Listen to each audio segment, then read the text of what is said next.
Welcome to Permaculture Tonight. Today is a really special podcast. I get to talk with Jeff Lawton one-on-one. He was my teacher for my permaculture design course online.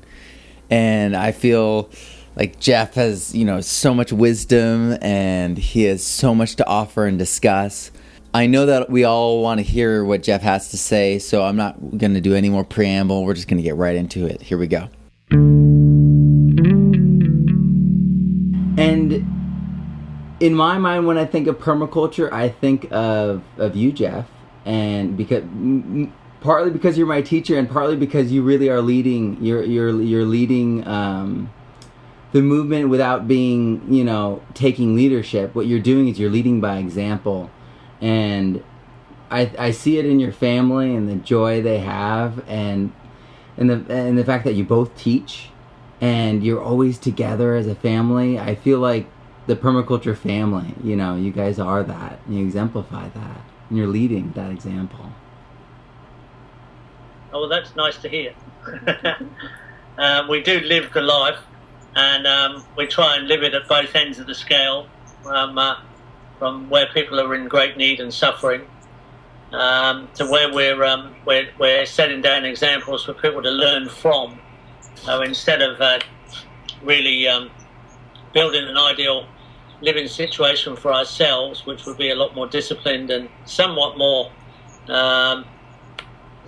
regular and well maintained, we live in an educational situation where there's a lot of things set up here at the Institute that don't have to be, but they're here for people to learn from as examples. So we live in quite an unusual situation, and we have an average of 30 people on the site 24/7. So we have a lot of food being produced and going through people as they're learning here, which is something we volunteered to do, and we accept the consequences. Yeah, I'm sure there are, and so it is a service. What you're doing is a service, and we feel obliged to offer a service because we don't think there's enough of a realisation that this service is needed, right out to the aid service, but also on the ground as training grounds for people. It's one thing to learn in the classroom; it's another thing to actually learn by example, and be able to feel okay about making mistakes. And see an experience of poverty and evolution, and they're always in evolution. And when you set up a demonstration site as an education centre, you're always taking 3 steps forward and 2 steps back, and you just get used to that as a valuable thing to be experiencing for everybody. Absolutely. And it is frustrating. We've been we now actually have a commercial kitchen and a dining room, so we don't have 30 people for breakfast, lunch and dinner in our house like we have done for a long time. Wow. Well, I'm sure that's much easier when it's set up that way. Yeah, well, it's good now because there's so much happening in the organisation that we have to have time for office work and delegation and also recording information and sharing it with people. So, I heard recently that you went back to Morocco. Did you visit that food forest, or was it near there, or what were you doing in Morocco?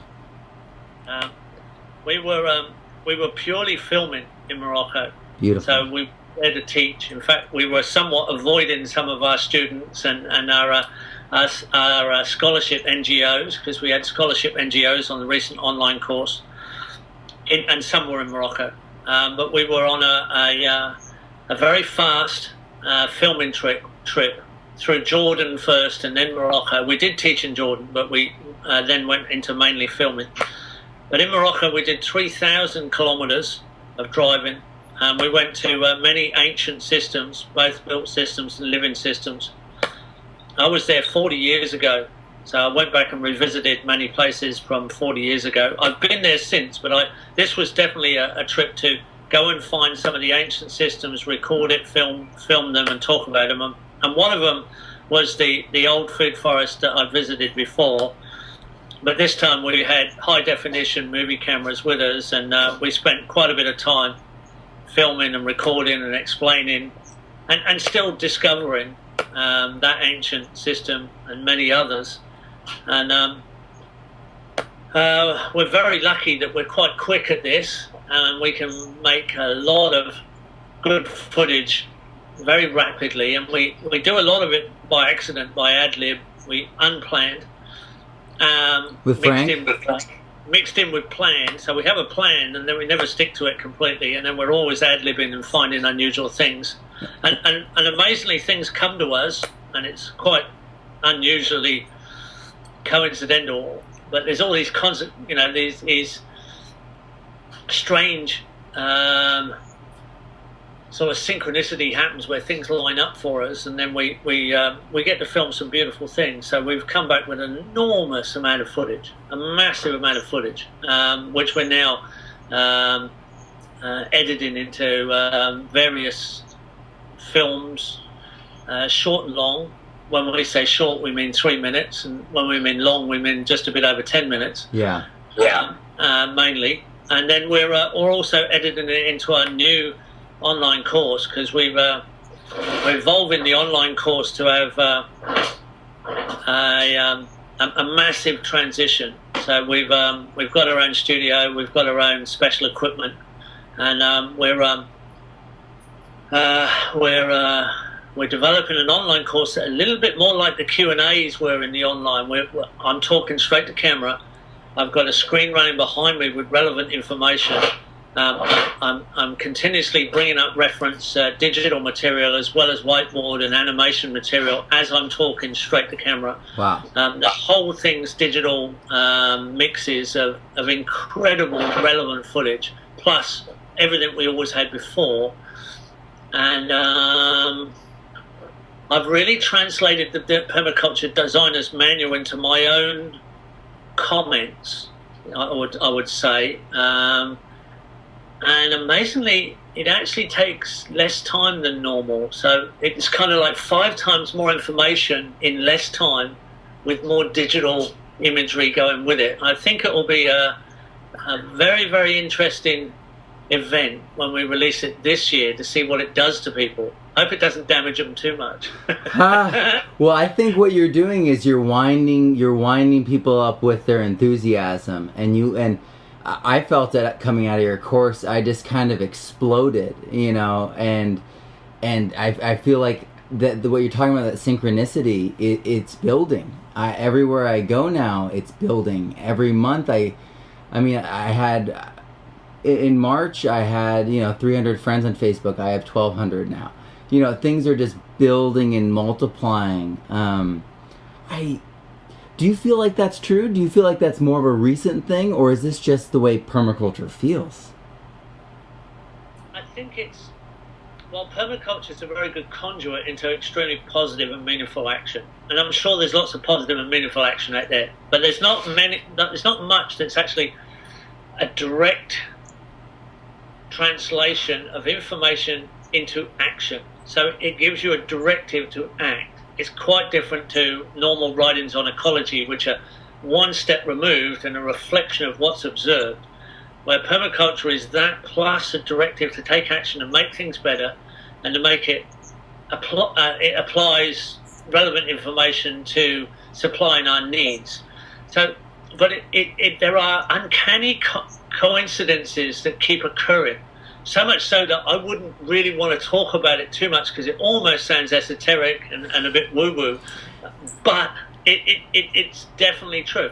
And everybody experiences that. So whether that's just an alignment of positive action magnetizing other action towards you, or whatever it is, I don't really care what it is. It's very valuable. I think it's real. I don't think it's woo-woo. I think what it is we recognize in each other a level of commitment, and we recognize that we speak a common language, even though that's one of the things that's the most incredible things about permaculture, is that it's everyone, it's anyone, and there's this commonality, this common understanding, and I feel like, just like going back to the family thing, just the way it translates on a level that is not even verbal. Yeah, there's definitely a transfer of passion. Mm-hmm. And some of that passion is like it's like an infection, a good infection. Yeah. You get infected, and if you get a good dose of it, it's terminal. There's no recovery. You're always affected. And I think that's what we do to people, and then they go out and infect others, and it doesn't fade too much. In fact, it kind of the infection percentage builds in you over time. You could just be germinating into a like 100% transition. Yeah. I actually believe, and I have no proof of this, but we have no proof of many things actually. Science science pretends it can prove things, but it's only the things it can box up. I turn around and see a cormorant sitting on my jetty, which is an unusual thing. Wonderful. But I think it's a new neural pathway. Because I'm now caring for elderly people quite often, my brother's had a stroke, I have a grandson with autism. I'm leaning more and more, because I'm 60, so I'm leaning more that, how do you help older people as well? Because in third world villages and in developing countries, there are no old people's homes. Everybody's cared for at home, and there are no daycare for children. Children are educated by older people at home with experience, and older people are there right till their last days. And I think that's how it should be. But I've started to read about the plasticity of the brain and the neural pathways, because I find it quite interesting. And I often read what I don't expect to be interesting. I find it relates to what I might be doing to people. So the Brain That Changes Itself was a wonderful book I read on the plasticity of the brain, and how the brain can rebuild itself, and how the brain can charge up that neural pathway network, which is like a dendritic pattern. Now, I just happened to come across other relevant or trivial information that sort of fit into the puzzle, and that was that it is believed that we grew an extra cortex, like an extra branching pattern, on the outer edge of our brain when we started to read and write, when we started to actually describe the world with written numbers and letters. Up until then, mankind just experienced it, understood what he needed to understand, and related to it. But then there was a point in history in our human development where we actually started to invent numbers and write it. Now, it is believed that the brain got a little bit bigger, just a little bit, a few percent. And I started to think about this. Particularly, I'm feeling responsible. What am I doing to people like Matt Powers? Like, how I feel responsible? You go out and do stuff. Other people of mine go out and risk their lives. In fact, I've lost a few students in the field in aid projects. They've gone out and they've died of different events in aid. So I actually feel responsible for people out there doing very dangerous things. Some people, and very courageous things. It is incredible courage that people build. So, and then I started to think about this, and I think it's a new neural pathway. I think we're actually developing not only a neural pathway, but that actually leads to an expansion of our brain, where we actually not only just translate the world like we did with numbers and letters, but we actually see the world with a design mind. It's through a new matrix, and that matrix is the last, possibly, outer layer of our mind, where we design our way out of the mess we've got into, because we're so clever we got in this mess, really. If you really look at it, we developed civilization, development. If this is it, there's a elaborate trap. There's a key issue here we've got wrong, right? In that we didn't have the ethics and consequences of our development in mind. Now we've developed a design mind, right? We're designing a way, and this develops our permanence. That has to be our final move. This is our evolution, possibly. And I've got no proof of this, but I see it in my students. I see it in what we're doing. I see it in the synchronicity that we have these uncanny consequences of beneficial connections that you cannot imagine the connections that line up. They're ridiculously extreme, absolutely extreme. And that can be quite bizarre. I mean, I'm seeing a lot of need for people to want to have health and wellness centers connected to permaculture. And I've just done a consultancy over the last 2 days for someone who's extremely influential, and their main theme is health and wellness. And that's what they want. They actually want that, a health and wellness center. And we know from the internet connections that when we get posted onto a health and wellness site, we can see through Alexia and Google Analytics, we can see our web connections jump. We can see the wave of connections. And what makes that wave, what makes that continuous wave of swell of connection come towards us, and we're talking internet clicks now. I mean, we're talking about unique visits to websites that you cannot deny it. Right. So you can see, what I'm doing is I'm trying to track my way into the 99% of people who haven't heard the word permaculture yet. Mm-hmm. That's my audience. I don't actually care about you guys. You're already infected. Totally. But you actually have something that we really need, and we just hit upon it. When we change people, we don't know where they'll go, but we know that we're charging them, and they're just going to go off. When we do this with children, that we exponentially charge them. It is not like a 25-year-old or a 45-year-old or a 65-year-old that we're getting enthusiastic. This is a brain that's in development. And so thinking about like Oliver didn't know what the word permaculture was, a year and a half ago. But now he's learning to articulate what it means. He knows it has to deal with plants and how there's a need for it, right? But he's searching, and it's that, and he's trying to figure out how this fits in, and his brain is at work on this problem, and it's been at work on this problem for months as a 4-year-old. And my 8-year-old is teaching my people who come to my workshops. I don't have to say things because he's leading the tour. He's explaining things. He's coming up with ideas like putting chicken coops in trees because trees are a natural habitat for birds. So he's coming up with all these great ideas and everything, and I'm realizing I have no idea. Like there's no rule book. There's nothing for permaculture kids, and that's part of why I'm writing this curriculum. But it's kind of like you and Nadia have probably more experience, especially through you having, Daniel and other children and grandchildren. You probably have an insight into what permaculture parents need to prepare for and what we should expect and what, you know what I mean? Like what we should facilitate. Like when should our kids go to PDCs? When they're 12, 18? I've done 12-year-olds. I did an 11-year-old who went right the way through with Bill and I did an 11-year-old. And she started a permaculture children's group in America. What year was that? Sorry? What year was that? That would have been about 4 or 5 years ago, probably 2010, 11, something like that. Where are they now? I just can't bring her name to mind right now. Her parents were from Las Vegas, and they moved to Idaho. They have a permaculture site in Idaho. And I did consult there. And my son did his course when he was 13. He more or less grew up with permaculture, but it was very early days.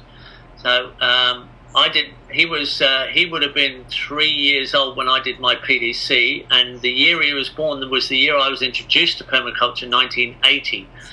So Daniel grew up with it, but it was very early days, and there was many trials going on. You couldn't go out and see things like we can now, and we didn't have the internet.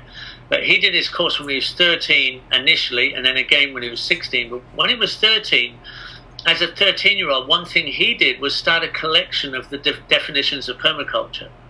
Oh, wow. So he was doing the same thing as your 4-year-old was trying to do now, but he did it as a 13-year-old now. And he got to about 50 definitions. And I thought it was better than a stamp collection or something like that. But he didn't get to the definitive point where he got to, well, here's a standard definition I could always use, because there never is one. And that was what he learned, that you have to define it at the point in time in relation to the person, the situation that they're up, that where the question's being asked. Evolve. It often leads to some degree of teaching. Now, in the neural pathway studies, what they actually realise is up until you're 4 years old, you're an absolute open book, and you can learn 10 languages all at once up until you're 4, and then you have to try and learn a little bit, and you have to want to learn a little bit more all the time. Now, I've had a 92-year-old take the course, and I'm right down to 11, but I have now, I had a 28-year gap in fatherhood, and now Latifah is 5, and she's had all her life at Zaytuna Farm and travelled to many aid projects. And it is rather unusual what and how she's learnt and experienced things. She's always had enormous amounts of stimuli around her, and she has a great understanding of farms and animals, plants and systems. She has a great respect for the large animals. She understands. She has a great compassion, a great care, a great respect for the more dangerous, larger animals.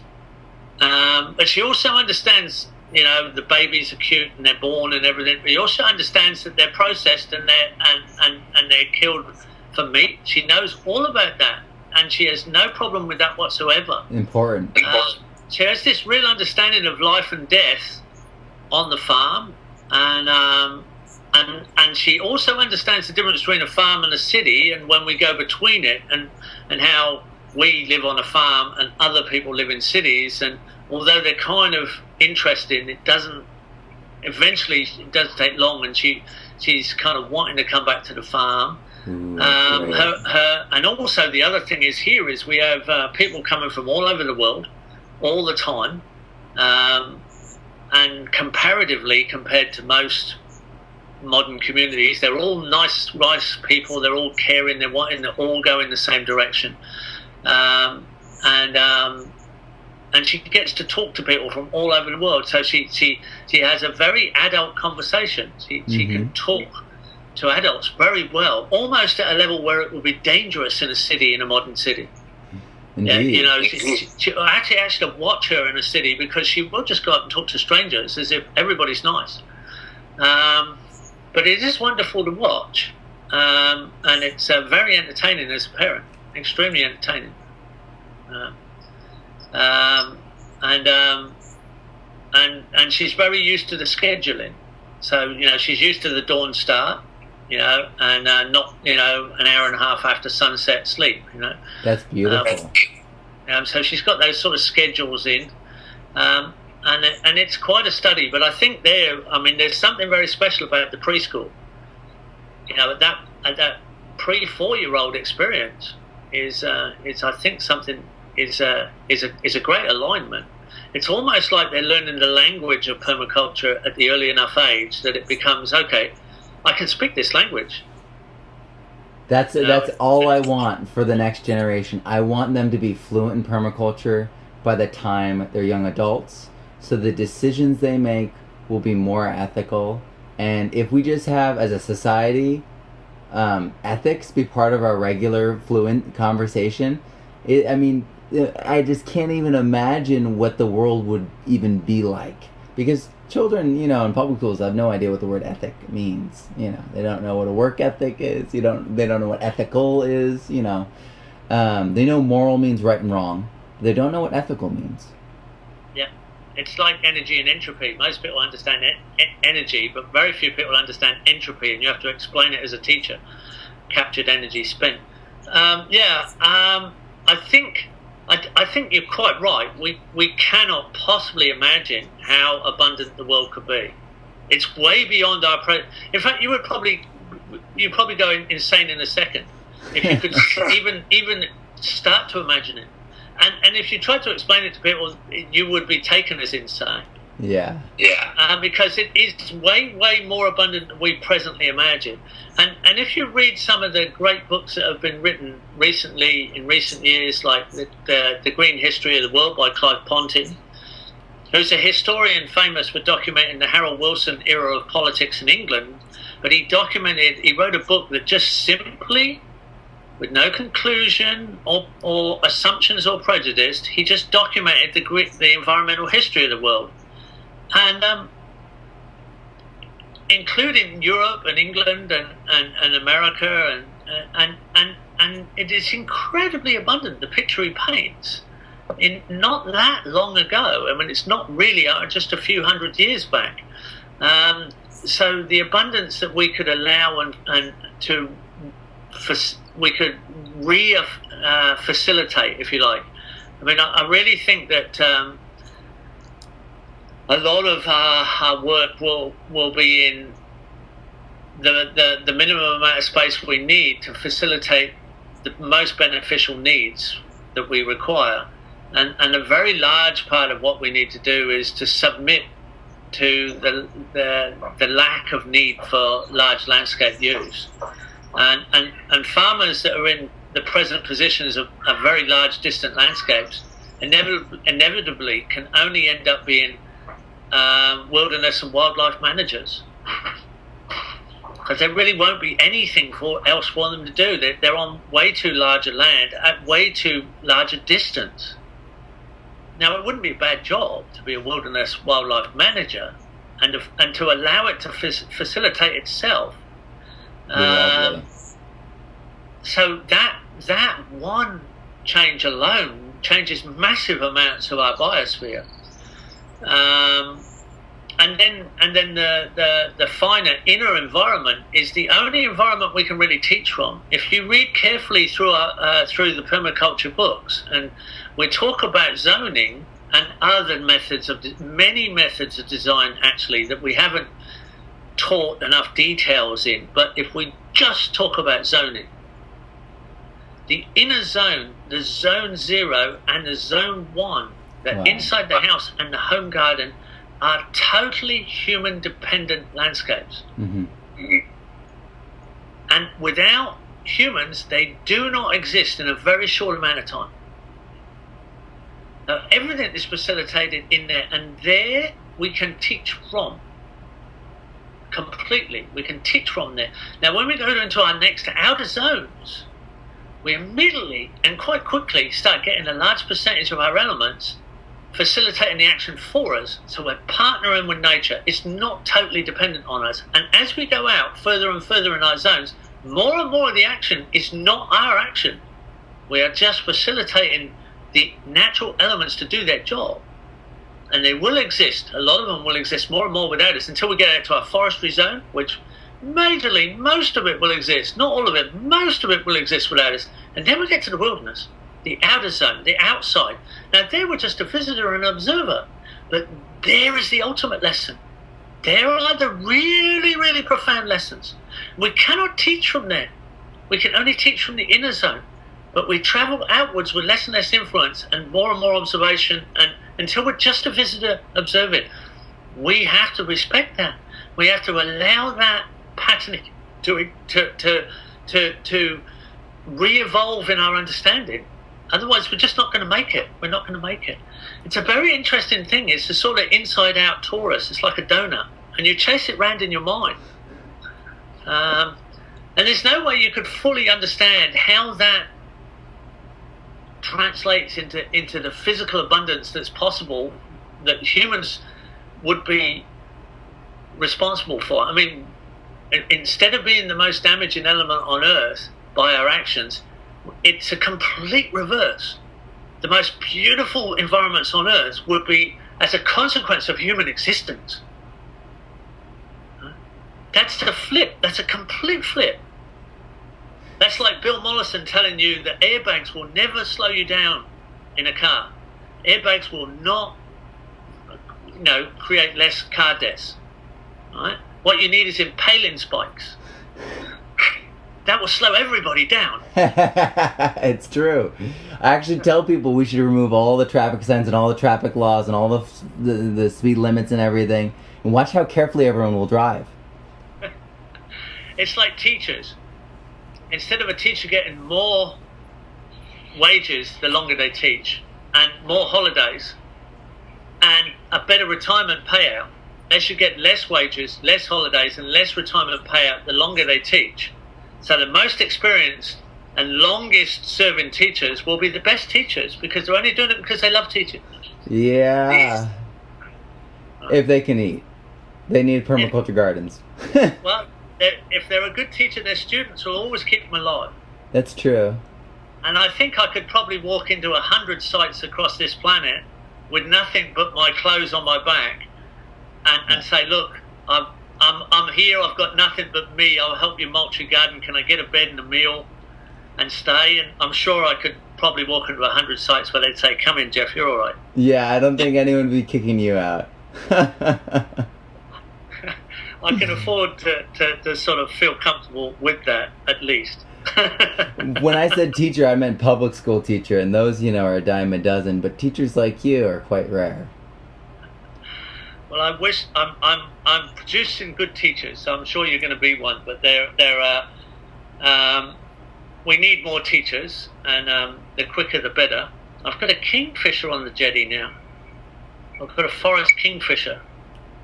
At this time of year, I have a family of forest kingfishers come and live by my dam at my house, and sometimes I'm teaching. And when I used to teach here, and what is now as it's supposed to be my lounge room, and I used to look out the window, and there'd be mum and dad kingfisher and the kids sitting on a branch outside the classroom window, and the mum and dad kingfisher are teaching the kids to fish for little tiny minnow type fish in the dam outside the classroom window. And sometimes I wouldn't tell the students because they're all looking at me, and I'm looking at the kingfisher getting my inspiration while I'm teaching. But often I would tell them, and then like 30 faces turn around and usually scare them. But anyway, he's gone fishing. Yeah. It's amazing how when we open ourselves up, we see these things everywhere. I just talked to Kai Sawyer from Japan, and he's an urban permaculturist over there, and he did a TED Talk called An Invitation to Stop. And he talks about Zone 00 and how we need to... Permaculture won't make the difference. It won't even reach these people unless they stop, connect with nature, and realize that they have this need to connect. They have this need that's their survival. Every time they breathe, they're breathing what plants are giving us, and when they breathe out, they're returning to the plants. And it was incredible, and it's amazing that you touched right upon that. And I think that maybe is that going to be a big part of your book? Yeah. I have a chapter called Silence. Wow, this is all coming together. I have a chapter called Observation.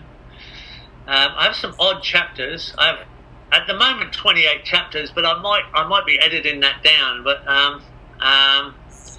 yeah, I just decided to let loose and sort of write my mind down on what I thought was relative and important, and how I feel about things in relation to living a permaculture life. So that's my book. But I'm actually, surprisingly, I'm actually really quite enjoying it. It's almost like painting. I used to paint, and I feel I don't paint so much anymore because I feel it's a bit of an indulgence, because you kind of go into a meditative zone where almost like in a dream.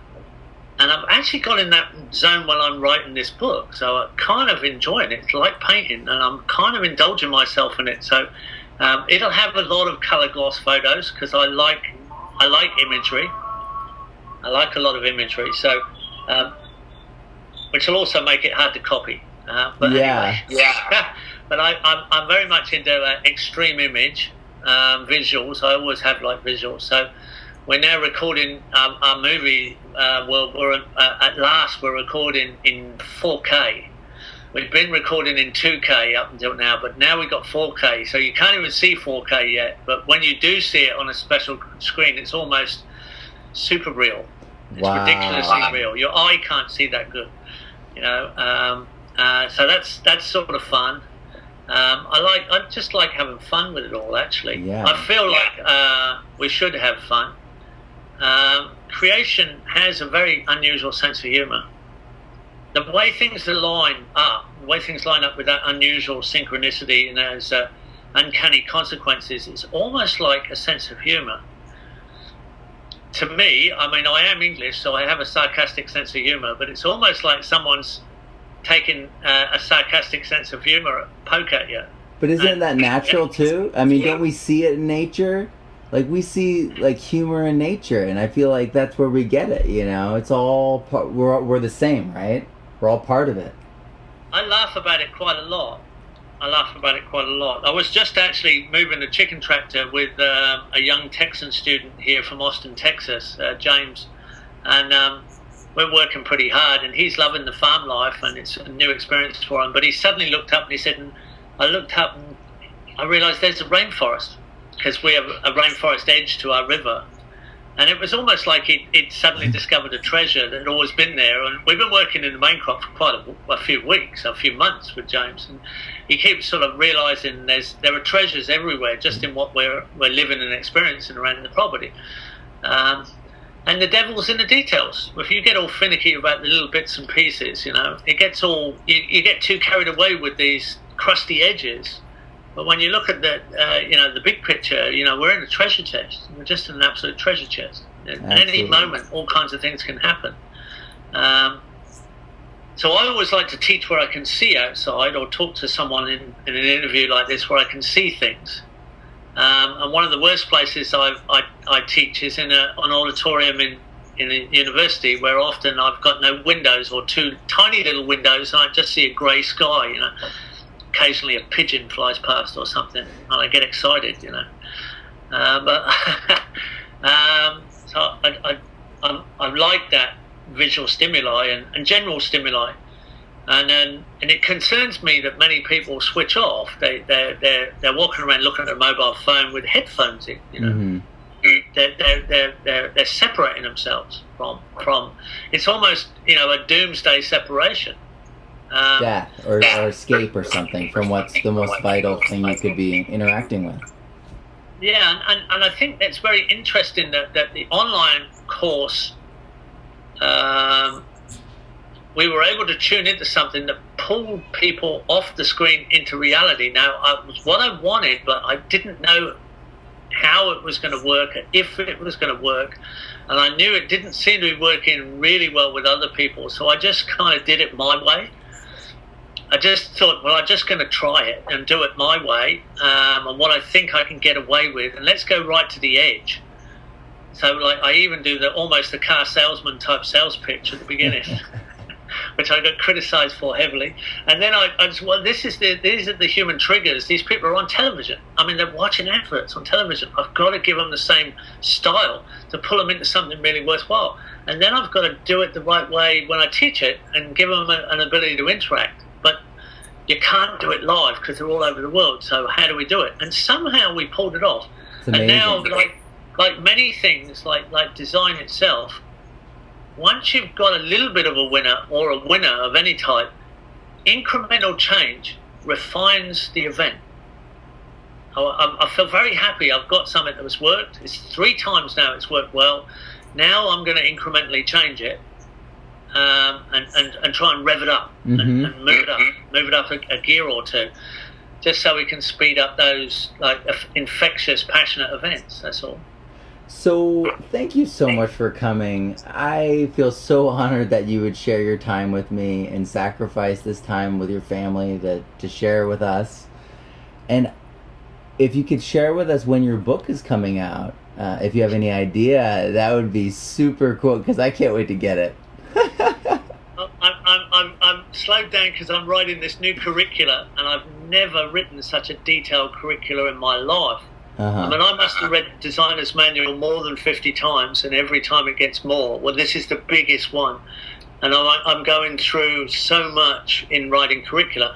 But I could imagine sometime within the next 9 months, something like that. I've got no problem with publishing. That's all a done deal.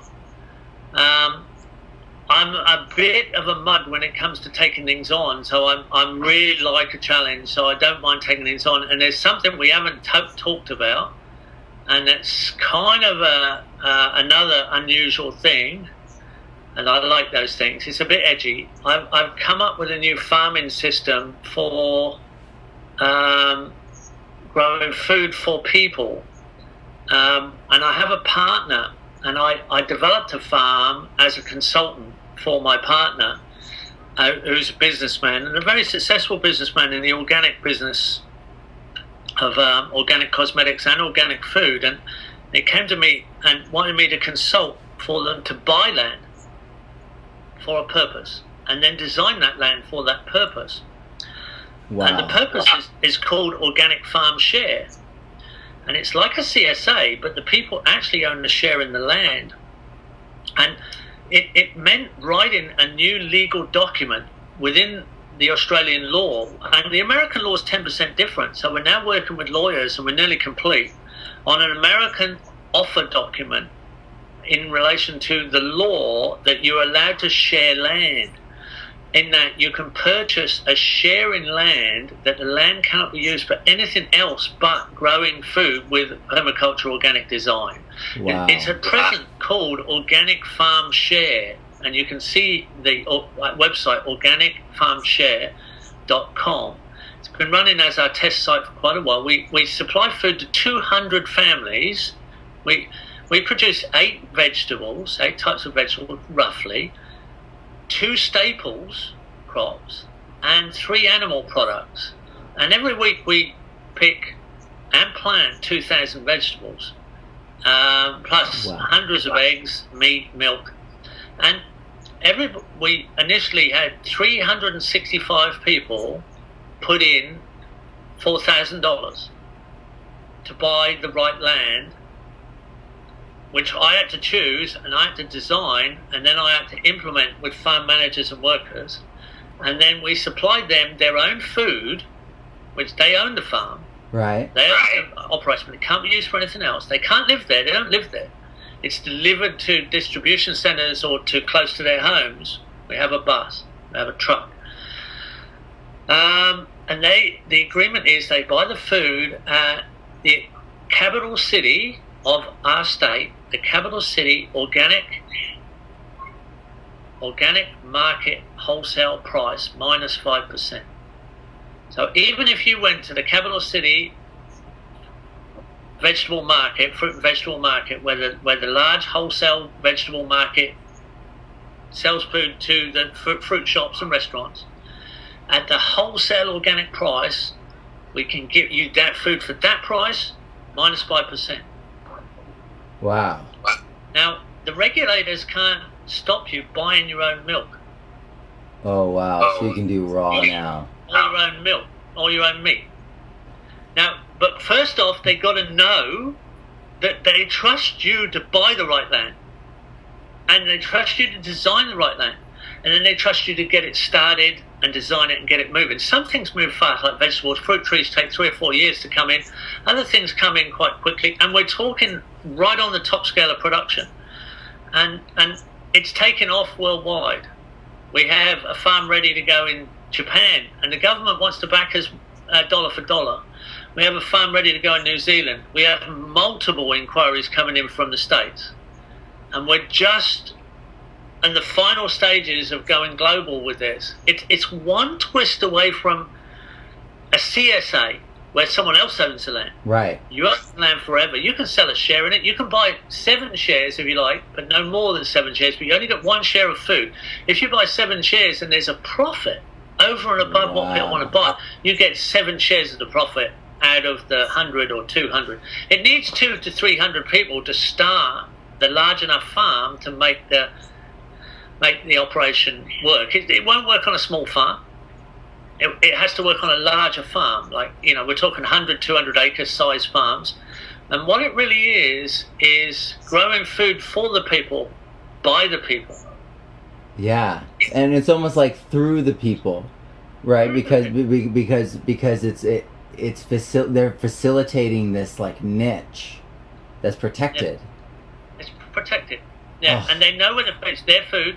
They've agreed that we have a farm manager and 2 farm workers, and they work at they visit the farm. We can have events at the farm. You can camp at the farm if you're a shareholder. We can teach courses at the farm. The shortfall, or you permaculture people that might be listening to this, is we need more trained project managers now. So I'm doing scholarship project managers courses, and I'm we've got intakes coming in right now, and they're 1 and 2 year management courses. After 1 year, you become a farm project manager.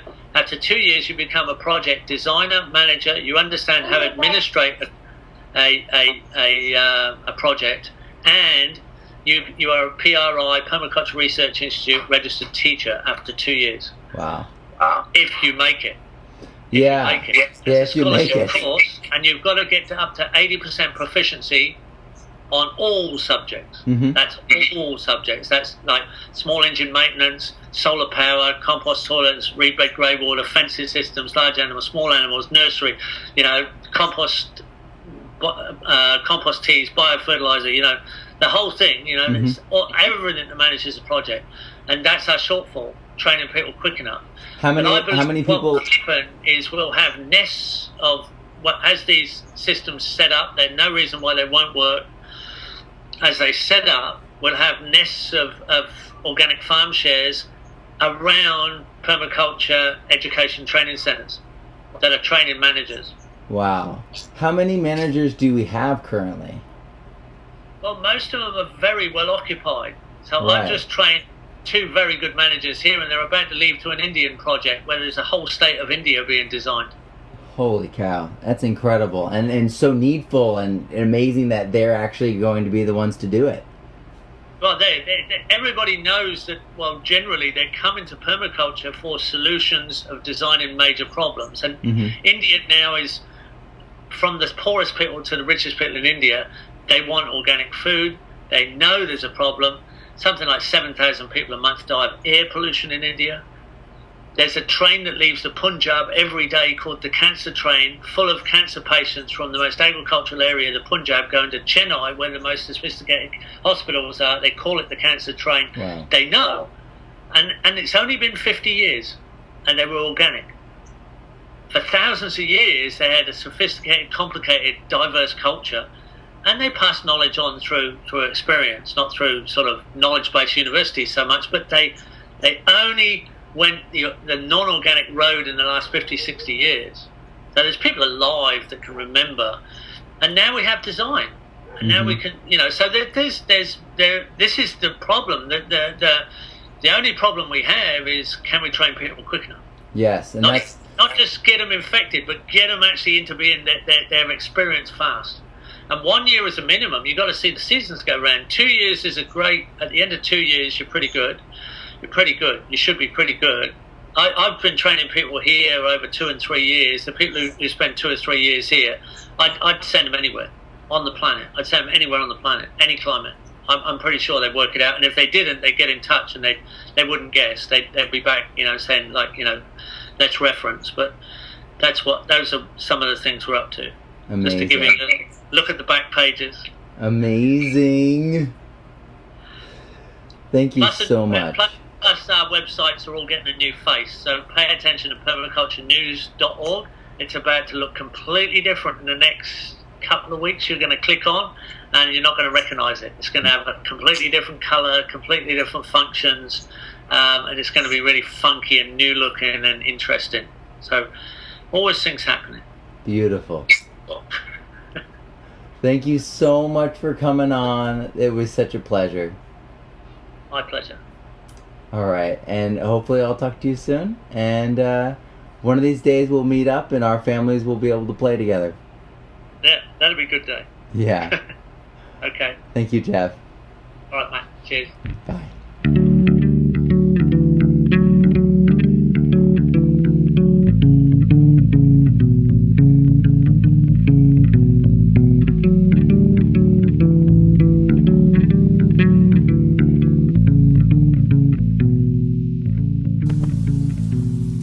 That was my favorite interview I think I've ever done. Wow. Jeff Lawton, my teacher.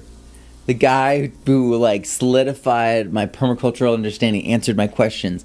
The guy who collaborated with me, whose son, was the second permie I ever met, whose first permaculture project was the permaculture project, first one I ever saw. I really feel blessed that I have had this time and this opportunity to connect with Jeff. I feel inspired by all the amazing things that he shared.